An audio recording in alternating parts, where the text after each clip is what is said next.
इतना बहुत हो चुकी अग्निशिखा। अब तो उसका प्रयोग करने का उचित समय आ चुका है।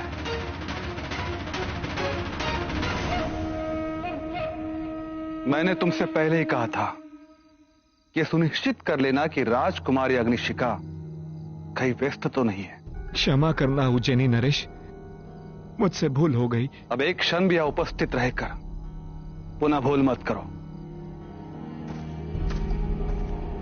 जिस अवसर की हमें वर्षों से प्रतीक्षा थी, वो अवसर हमें मिल चुका है।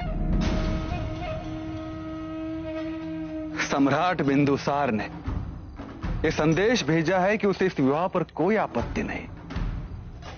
उसने हमें आमंत्रित किया है विवाह संबंधित औपचारिकताओं पर चर्चा करने हेतु। विवाह संबंधित नहीं, अपनी मृत्यु से संबंधित औपचारिकताओं पर। हमारे मौन को मौर्यों ने सदैव कायरता समझा, किंतु हमें सावधान रहना होगा राजमाता हेलेना से। मुझे जो कुछ भी प्रिय था सब मुझसे छीन लिया गया। अब मुझ में केवल प्रतिशोध की भावना रह गई है। मैं शीघ्र पाटलिपुत्र जाने की व्यवस्था करवाता हूं।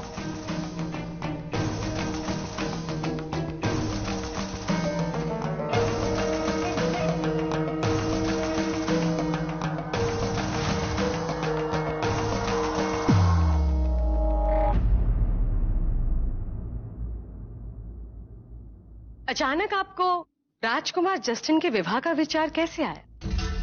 क्यों? यदि तुम अपने पुत्र के भविष्य के बारे में सोच सकते हो तो हम नहीं सोच सकते? इसमें इतने आश्चर्यचकित होने वाली क्या बात है? आश्चर्य इसलिए भी कि स्वयं उज्जैनी नरेश राजाजी राज ने विवाह का प्रस्ताव भेजा, और ये बात मुझे सत्य नहीं लग रही। अच्छा, तो तुम्हारे अनुसार सत्य क्या है? सत्य क्या है और क्या नहीं ये मैं नहीं जानती, लेकिन मुझे भय है कि राजाजी राज से प्रस्ताव लाने में कहीं आपका योगदान तो नहीं। ऐसा तो नहीं कि ये विवाह एक षड्यंत्र, जस्टिन के विवाह की आड़ में सम्राट बिंदुसार पर आने वाले संकट का संकेत। इससे हमें याद आया, क्या तुमने सम्राट को बता दिया कि अशोक कैसे गिरा उस पहाड़ी से?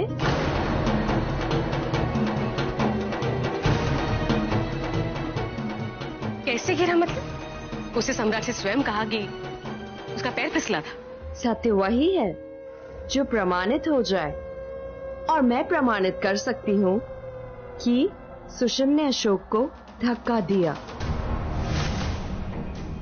इस घटना के साक्षी मेरे गुप्तचर केवल मेरे आदेश की प्रतीक्षा कर रहे हैं। वो सारा सत्य स्पष्ट रूप से सम्राट के समक्ष प्रस्तुत कर देंगे कि सुषम ने अशोक को गिराया।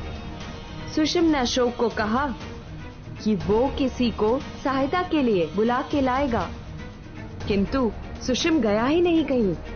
वो वहीं छुपकर फल खाता रहा, इस प्रतीक्षा में कि अशोक की पकड़ छूटे और वो नीचे गिरकर मर जाए।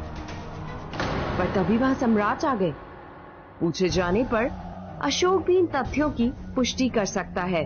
तो इसलिए आपने सुशीम को वहां भेजने की योजना बनाई थी ताकि आप मुझ पर नियंत्रण रख सके।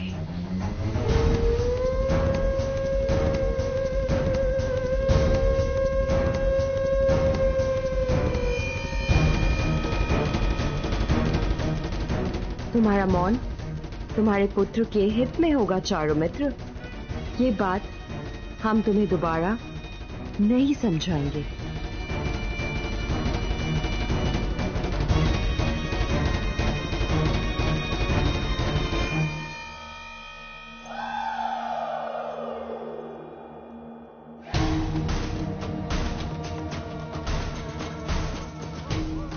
मेरा संदेह निराधार नहीं था।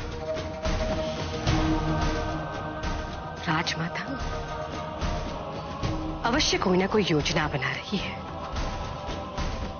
इससे पहले कि देर हो, मुझे पता लगाना होगा कि वो योजना क्या है। मैंने आपसे पहले भी कहा था ना कि मुझे अकेला छोड़ दीजिए। तुम्हारी माता ने मुझे तुम्हारा दायित्व सौंपा था, इसलिए यहां ये देखने आया हूं कि तुम ठीक हो कि नहीं। किंतु तुम्हें देखकर तो ये स्पष्ट हो रहा है कि तुम्हारा उत्तर हां नहीं है। यदि तुम्हें इस संबंध में किसी भी प्रकार की सहायता। ये विचित्र बात है ना, जिस व्यक्ति के कारण मैंने अपना सब कुछ खो दिया, आज वही मेरी सहायता करने आए।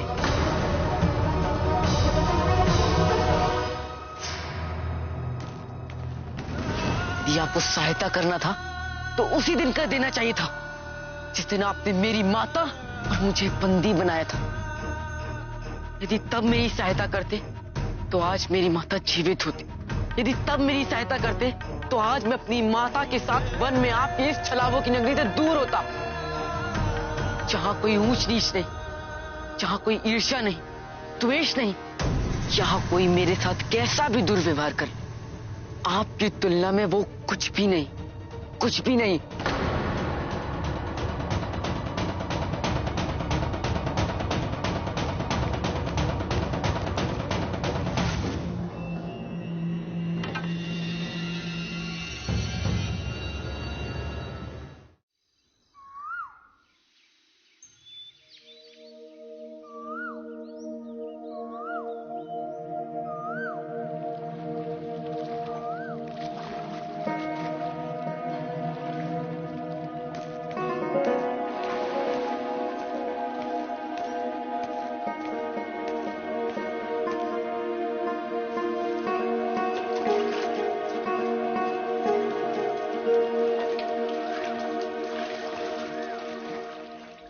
तुच्छ प्राणी, यहाँ सिर्फ राज परिवार वाले ही जल ले सकते हैं। चलो चलो। पता नहीं कहाँ कहाँ से चले आते हैं। पहले हमारे विद्यालय का वातावरण और अब ये जल भी दूषित करेंगे।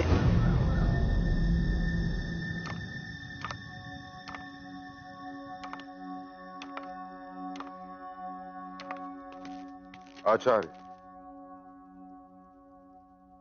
कोई विशेष बात? एक प्रस्ताव है। अवश्य आचार्य। राजविद्यालय से संबंधित है। राजविद्यालय में परिवर्तन की अत्यंत आवश्यकता है। ऐसा मत करो तुच्छ प्राणी के साथ, रोएगा। तो अच्छा है ना, अपने अश्व से ही स्नान कर लेगा।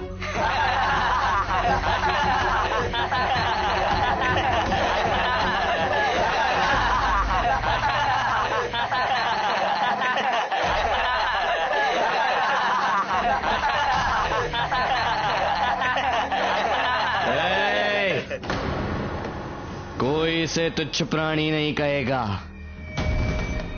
ये नाम मैंने इसे दिया है। इसको केवल मैं ही तुच्छ प्राणी बुला सकता हूं।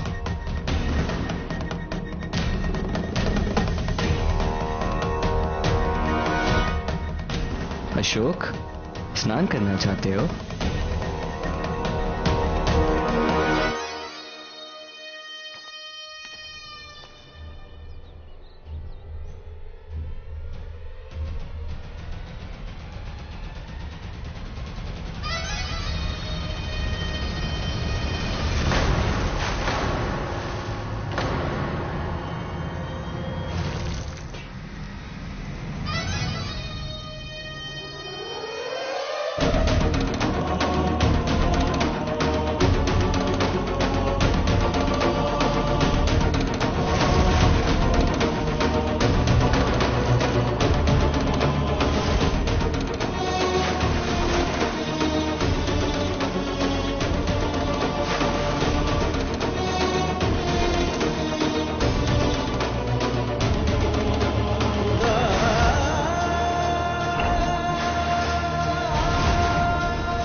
राजविद्यालय की जो शिक्षण प्रणाली है वो वास्तविक यथार्थता से बहुत दूर है, बहुत दूर। इसलिए मेरा मत ये है कि राजविद्यालय की शिक्षा प्रणाली ऐसी हो जिससे परंपरा भी न टूटे और विद्यार्थियों का संपूर्णतः बौद्धिक और आध्यात्मिक विकास हो, और उस शिक्षा का विद्यार्थी अपने जीवन में उपयोग कर सके और निरंतर कुछ नावीन्यपूर्ण करने का प्रयास कर सके।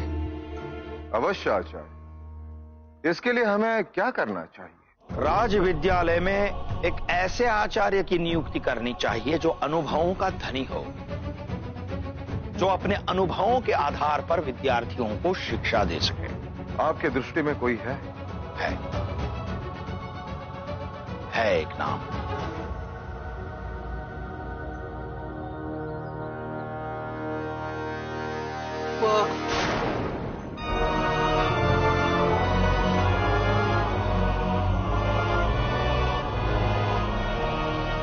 ये सब मेरी धैर्य की परीक्षा ही है ना? वरना क्या कारण हो सकता है इतने सम्मानित परिवार के वंशज ऐसी अभद्रता का प्रदर्शन करें? मैं इन्हें रोक सकता था, इनको उचित उत्तर दे सकता था,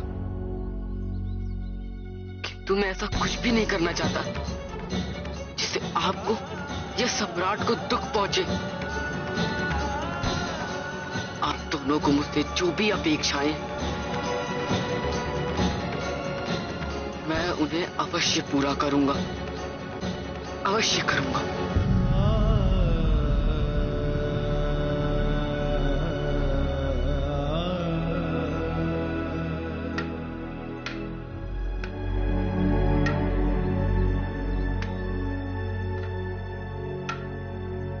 देविका, तुम्हारा ध्यान कहाँ है?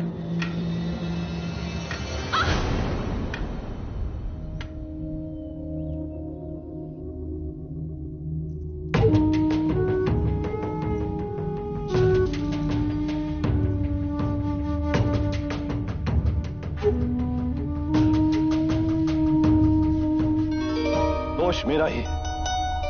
सेना में भर्ती होने पर सबसे पहला नियम यही सीखना होता है, अपने से बड़े अधिकारी के समक्ष कभी ना नहीं कहना चाहिए। वो जो कुछ भी कहे तुम्हें कहना चाहिए अवश्य। क्या कहना चाहिए? अवश्य। अवश्य। और यही एक शब्द था जो मुझसे बिना उचित कारण कहा ही नहीं गया। इस कारण जिस सम्राट के समक्ष प्रस्तुत किया गया। तुम जानते हो सम्राट ने क्या कहा? आक्रामक तुम्हें निलंबित किया जाता है। किया जाता है? निलंबित किया जाता है। तुम्हें क्या कहता? कह दिया। अवश्य सम्राट, अवश्य। और उस अवश्य का परिणाम देखो कि मैं आज इस क्षण एक तुम जैसे मतवाले के साथ मदिरा पान कर रहा हूं। मेरी कथा सुनकर सोच रहा होगा कि मैं भी कितना बड़ा मूर्ख हूं। अवश्य, अवश्य। ये क्या कर रहे हो? छोड़ो मेरा हाथ। ऐसे कैसे छोड़ दे? बड़े तीखे तेवर है तेरे, एकदम मिर्ची है। देखते हैं कौन छुड़ाएगा तुम्हारा हाथ मेरे हाथ से।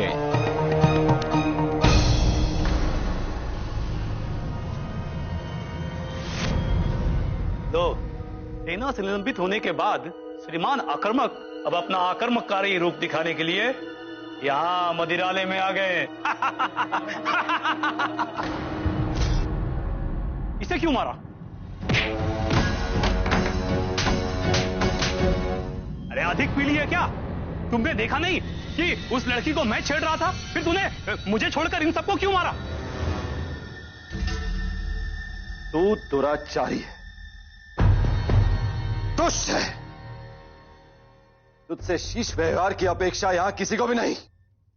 समाज पर कलंक है तू, और तूने वही किया तुझ जैसे लंपट से अपेक्षित था। किंतु ये लोग समाज में कुछ भी बुरा हो जाए तो व्यवस्था पर प्रश्न खड़े कर देते हैं। किंतु जब उनके समक्ष कोई ऐसा बुरा कार्य हो रहा हो तो इनमें से किसी एक ने भी विरोध करने की आवश्यकता नहीं समझी। इसलिए मुझे समस्या तुमसे नहीं है मित्र, इनसे है। समाज बुरा इसलिए नहीं होता कि बुरे लोग बुरा करते हैं, समाज इसलिए बुरा है तुम जैसे अच्छे लोग बुराई को रोकने के लिए तब तक आगे नहीं आते जब तक स्वयं तुम्हारे साथ कुछ बुरा ना हो जाए। किसी एक में भी इतना साहस नहीं था कि आगे बढ़े और एक खींच के मारे तुम्हें।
तुम्हें एक महत्वपूर्ण दायित्व के लिए तत्पर रहना होगा।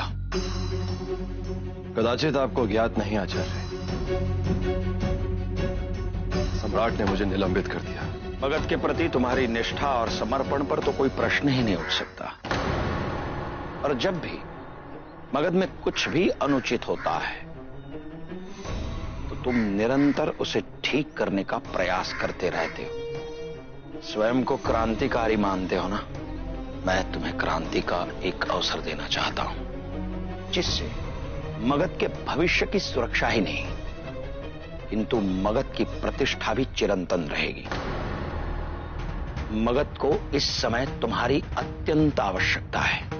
किंतु मैं ही क्यों आचार्य? तुम मगध के प्रति निष्ठावान हो, अनुभवी हो, मगध के हितेच्छुक हो और निष्पक्ष भी हो। और तुम्हें यह भी ज्ञात है कि बाण और ज्ञान ये राजा और प्रजा में कभी भी भेदभाव नहीं करते। तुम्हें मेरा प्रस्ताव स्वीकार है या नहीं?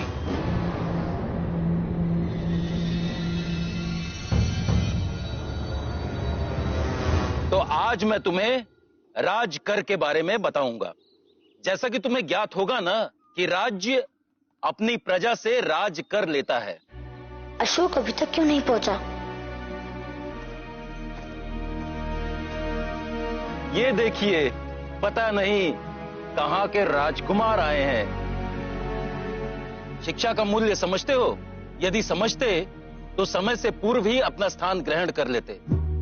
इस उत्सुकता में कि आज पहली बार तुम्हें किसी कक्षा में बैठने का सौभाग्य प्राप्त हो रहा है। ये सब क्या मूर्ख हैं जो समय से पूर्व ही यहां उपस्थित थे?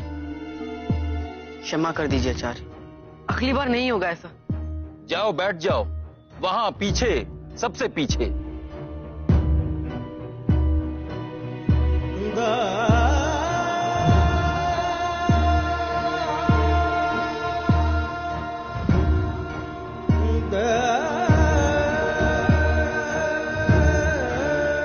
इसमें भ्राता सुशीम की कोई दुष्टता अवश्य होगी। तो अर्थशास्त्र क्या कहता है? कितना राजकर उपयुक्त है? कौन बताएगा?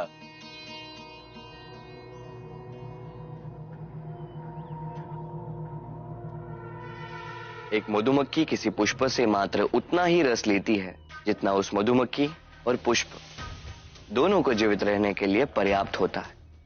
इसी प्रकार राज्यों को भी प्रजा से लिए जाने वाले कर की मात्रा उतनी ही तय करनी चाहिए जितनी उस प्रजा और राज्य दोनों को जीवित रहने के लिए पर्याप्त हो। वाह, युगों युगों में आते हैं ऐसे बुद्धिमान, ऐसे प्रतिभावान छात्र। राजकुमार सुशीम, आप जैसे छात्र का गुरु होना हमारे लिए बड़े गर्व की बात है। ऐसा उत्तर दिया कि अब यहां किसी के मन में कोई भी प्रश्न नहीं होगा, है? आचार्य,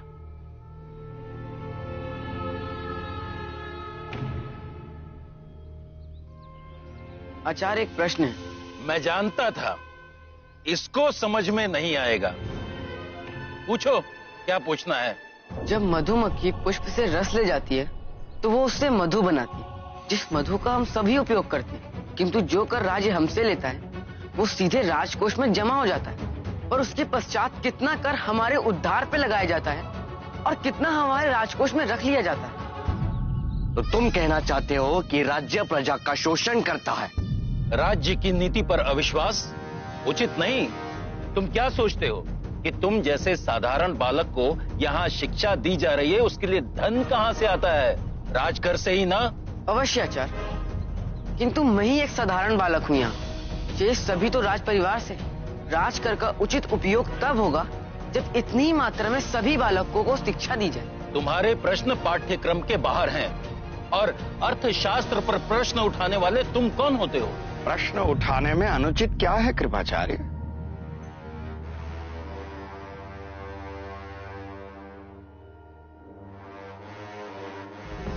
यह आवश्यक नहीं कि जो नियम वर्षों पूर्व उपयुक्त था वो आज भी उपयुक्त रहे।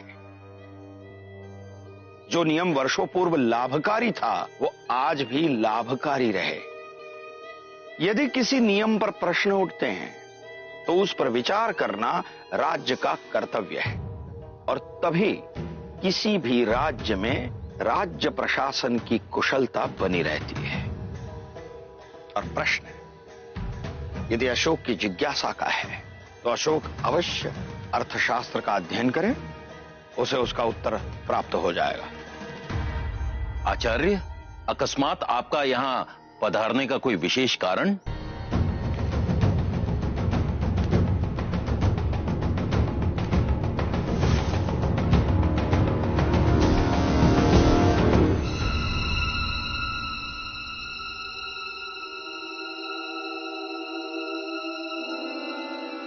तुम कौन हो?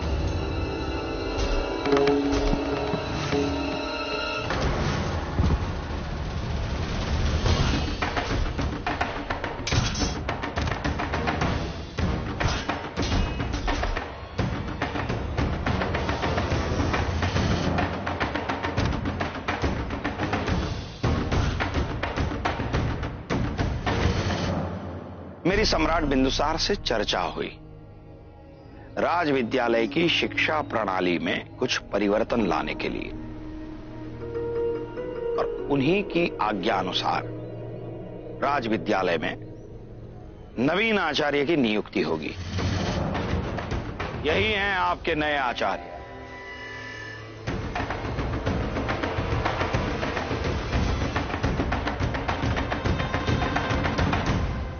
शत्रु कभी भी हमला कर सकता है, इसलिए उसका सामना करने के लिए प्रतिपल तैयार रहना आवश्यक है। मैं तुम सबको अपनी मातृभूमि की रक्षा करने के लिए प्रशिक्षित करूंगा, किंतु स्मरण रहे, इस प्रशिक्षण में केवल चुनौतियां रहेंगी। इसलिए जो कायर हैं वो इस प्रशिक्षण में सम्मिलित ना होने के लिए स्वतंत्र हैं, और जिनमें साहस है, जो सोचते हैं कि इस प्रशिक्षण में भाग ले सकते हैं, वो तैयार हो जाए, क्योंकि ये उनके साहस की सबसे कड़ी परीक्षा होगी।